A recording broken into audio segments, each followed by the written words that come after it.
मैं अपनी फैमिली की इकलौती लड़की थी। जब मैं पैदा हुई तो खानदान में उत्साह का माहौल छा गया। सब कहने लगे कि घर में लक्ष्मी आई हैं। अब तक हमारे घर में सारे लड़के ही थे, कोई भी लड़की पैदा नहीं हुई थी और मैं अपने खानदान की पहली लड़की थी। मेरा नाम मेरी माँ ने शीतल रखा। जैसे ही मैं होशियार हुई, सब लोग मेरे पास आकर मेरी शादी की बात करते थे। मुझे भी उनकी बातें बहुत अच्छी लगती थी। जो भी आता मेरे लिए गुड्डे और गुड़िया लेकर आता था और मैं उत्सुकता में आकर उनकी शादी कराया करती थी। मेरी दादी हर गुड़िया का नाम शीतल रखती और खुशी खुशी मेरी गुड़िया गुड्डी की शादी में झूम झूम कर नाचती। इसी तरह से हंसी खुशी के माहौल में वक्त का पता ही नहीं चला कि वो कब पंख लगाकर उड़ गया और मैं जवानी की दहलीज पर आ गई। जवान होते ही पूरे खानदान में चर्चा होने लगी कि अब शीतल की शादी बड़ी ही धूमधाम से करा दी जाए। मेरा बचपन से बड़ा अरमान था कि मेरी शादी गांव से हो, क्योंकि शहर की जिंदगी से मैं बोर हो गई थी। असल में मेरे घर में कोई लड़की तो थी नहीं और स्कूल कॉलेज में भी मेरी कोई सहेली दोस्त नहीं बनी, क्योंकि मुझे लड़कियों से दोस्ती करने की आदत ही नहीं रही थी। क्योंकि मेरे बचपन में कोई भी लड़की मेरे पास नहीं थी, सारे मेरे कजन्स लड़के ही थे और मैं घर में पड़ी अकेले अकेले बोर होने लगती थी। शहर की हवा तो आप सबको पता ही है, शहर का क्या, बिल्डिंग का एक जंगल है। और मैं कहानियां भी बहुत पढ़ती थी, तो मेरा जहन ऐसा बन गया था कि मैं चाहती थी कि मेरी शादी गांव में हो जाए, ताकि गांव की खुली हवा में रहकर मैं अपनी जिंदगी को सुकून से जी सकूं।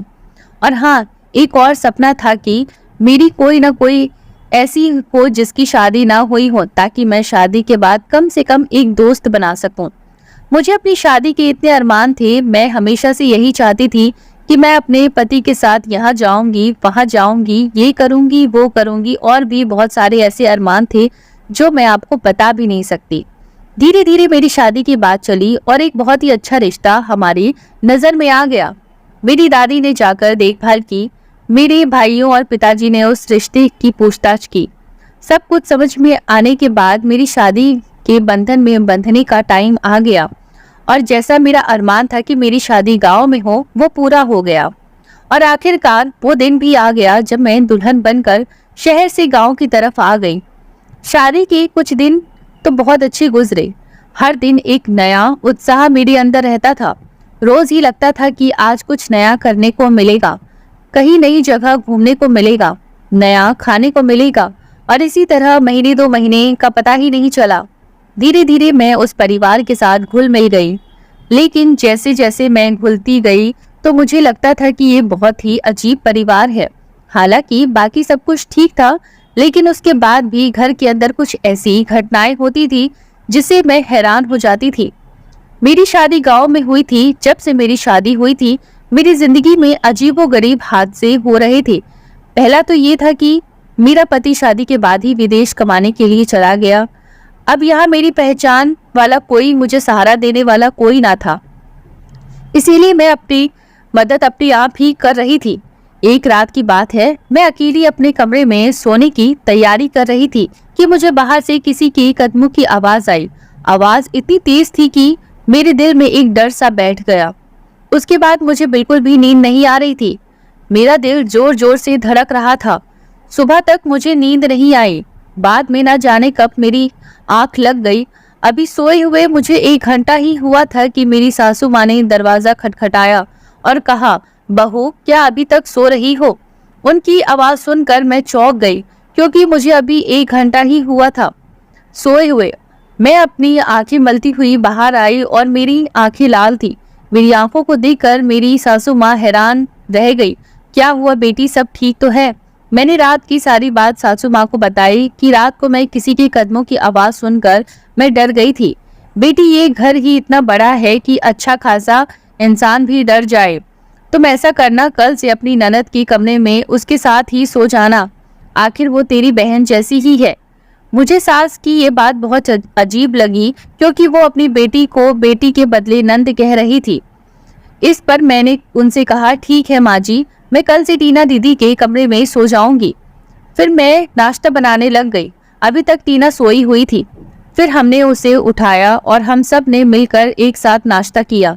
इसके बाद मेरी नंद कॉलेज चली गई और मैं दिन भर यही सोचती रही कि रात भर किस चीज की आवाजें आ रही थी, लेकिन मैंने इस बात का जिक्र किसी से भी नहीं किया था। शाम हुई तो मैं ये सब बातें भूल गई, लेकिन सोने से पहले याद आया, माँ जी ने मुझसे टीना दीदी के कमरे में सोने के लिए कहा था। मैंने उनका दरवाजा खटखटाया। उसने दरवाजा खोला और बोली, भाभी सब ठीक तो है? मैंने कहा, माँ जी ने कहा है कि मैं तुम्हारे कमरे में सो जाऊं। टीना बोली, भाभी मैं आपको अपने कमरे में नहीं सुला सकती, क्योंकि मैं रात भर पढ़ाई करती हूँ तो सारी लाइटें जलती रहती हैं, इसीलिए आपको नींद नहीं आएगी। टीना की बात सुनकर मैं उसका हाथ पकड़कर बोली, कोई बात नहीं दीदी, मुझे नींद आ जाएगी, मैं हर माहौल में सो जाऊंगी, क्योंकि मुझे अपने कमरे में डर लग रहा है। मैं आपको यहाँ कोई परेशानी नहीं होने दूंगी। मेरी बात सुनकर टीना ने मुंह बना लिया कि ठीक है भाभी, कल से आप मेरे कमरे में सो जाना। मैंने कहा, नहीं नहीं, मैं आज से ही आपके कमरे में सोऊंगी। कल रात तो मैंने बहुत ही अजीब अजीब आवाजें बाहर आंगन से सुनी थी, इसीलिए डर की वजह से मैं अपने कमरे में नहीं सो रही हूँ। मैं वादा करती हूँ मैं आपको किसी भी किस्म की तकलीफ नहीं होने दूंगी।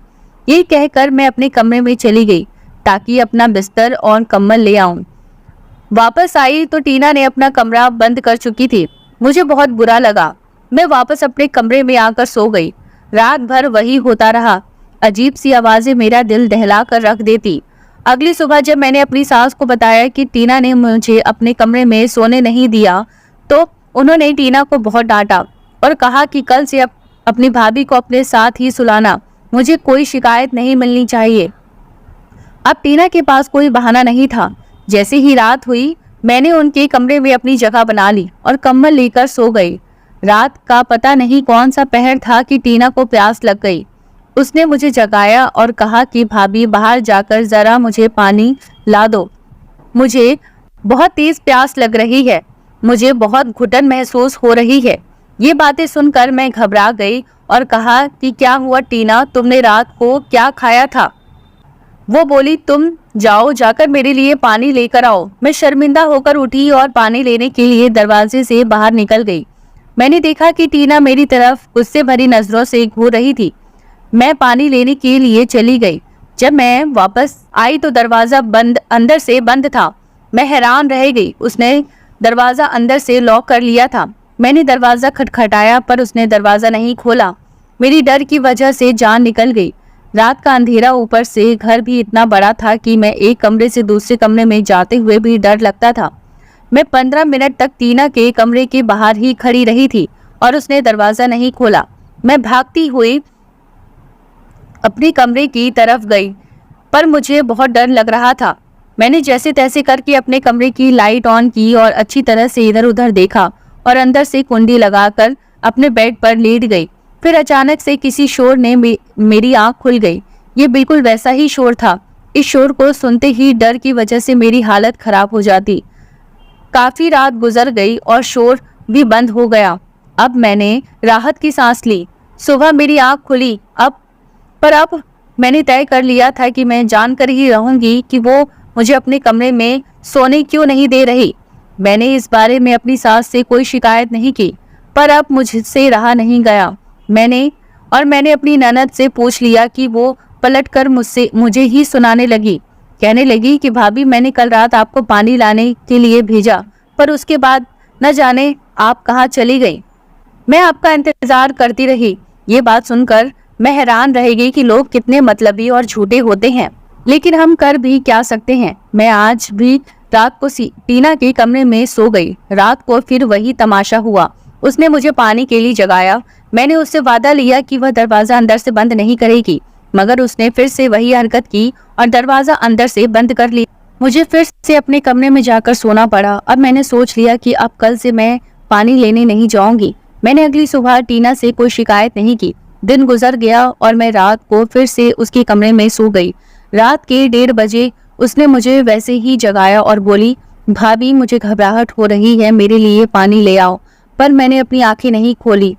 मैंने सोने की भरपूर एक्टिंग की।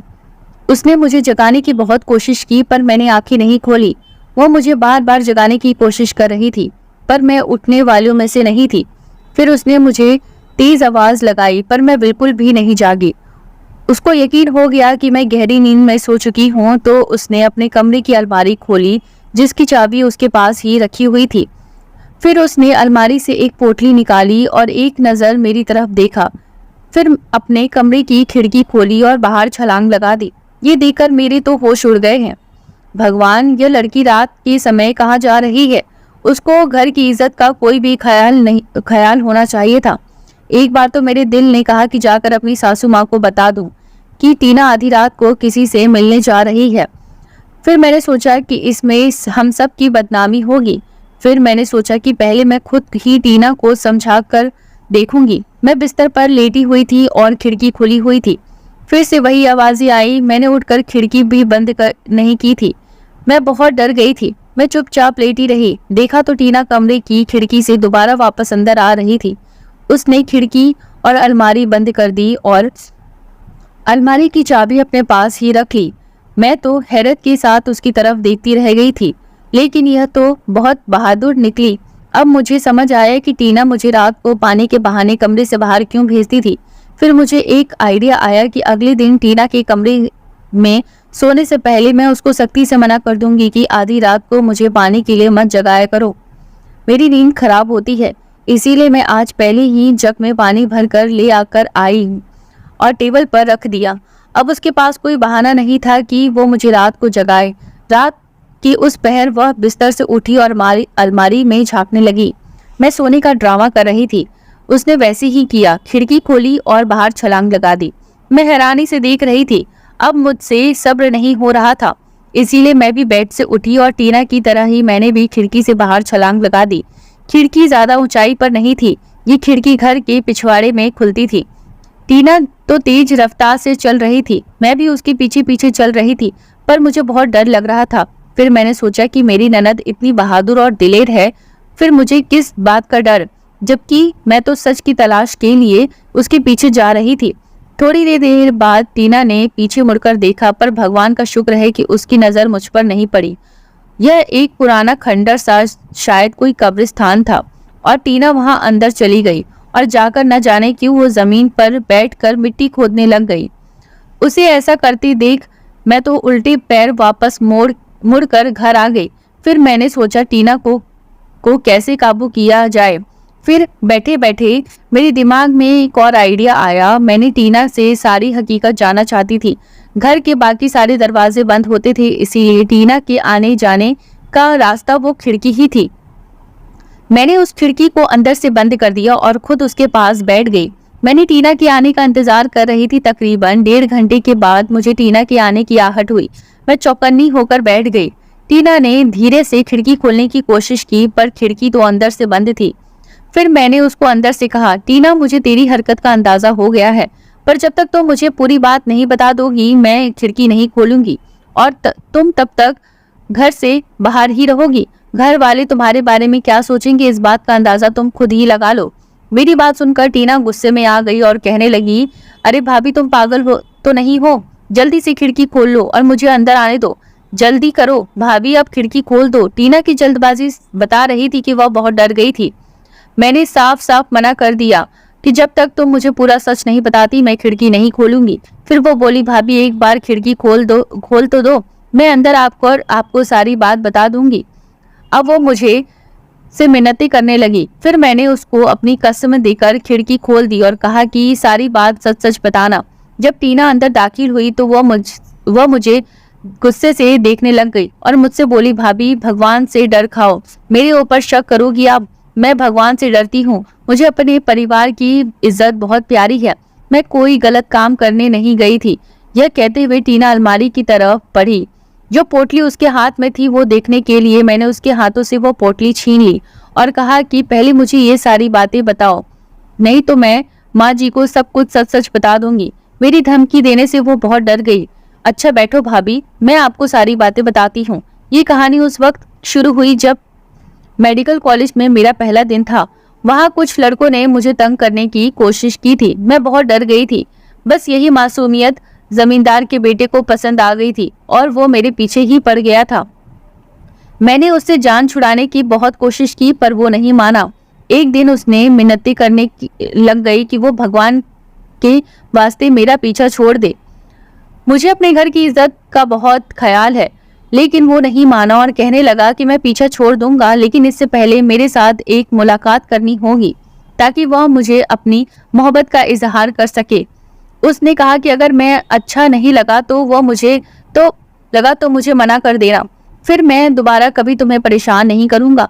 मैं उसकी बात मान गई और उसने जहां बुलाया मैं वहां चली गई। वो काफी बढ़िया होटल था जहां 50-100 लोग अक्सर बैठे रहते थे, इसीलिए डरने की कोई बात नहीं थी। मैं बेफिक्र होकर चली गई। उसने दूसरी मंजिल पर बुलाया क्योंकि पहले फ्लोर पर बहुत ज्यादा भीड़ थी। जब मैं ऊपर गई तो देखा कि पूरा हॉल खाली पड़ा था।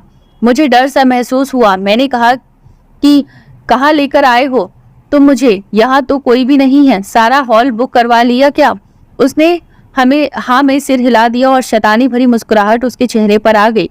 वो आगे बढ़ा और मेरे साथ बदतमीजी करने लग गया तो मैंने उसके मुंह पर थप्पड़ मार दिया। वो मुझे अपनी तरफ खींचने लग गया कि अचानक एक और लड़का वहां फरिश्ता बनकर आया।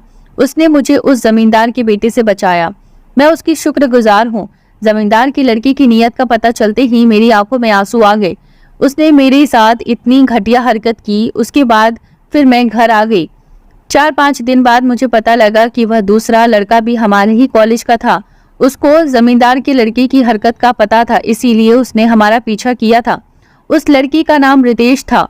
मैंने उससे मिलकर उसका धन्यवाद किया। मुझे रितेश की एक बात बहुत पसंद आई थी कि वह बाकी लड़कों की तरह नहीं था। इसकी खबर जमींदार के बेटे विवेक को हुई। वो बहुत ताकतवर लड़का था। उसने रितेश को नुकसान पहुंचाना शुरू कर दिया। मेरा बस चलता तो मैं विवेक की जान ले लेती। ऐसा करते करते 1 साल निकल गया। अब विवेक और अपने कमीने पर उतर आया। प्रोफेसर ने रितेश को एक ऐसा काम दिया जिससे पूरा करना हमारे लिए नामुमकिन था। अब विवेक ने अपनी चाल चली कि रितेश फेल हो जाए। प्रोफेसर ने हमें इंसानी हड्डियों का ढांचा बनाने के लिए कहा, जिसके बारे में किसी को पता नहीं था कि कहाँ मिलेंगे। रितेश ने बहुत कोशिश की पर कॉलेज के आसपास विवेक की बहुत चलती थी, इसीलिए रितेश की कोशिश नाकामयाब हो गई। इसीलिए मैंने उसकी मदद करने की ठान ली क्योंकि उसने उस वक्त मेरी मदद की थी जब मैं बिल्कुल बेबस थी। फिर मैंने पुराने कब्रों की तलाश करनी शुरू कर दिया।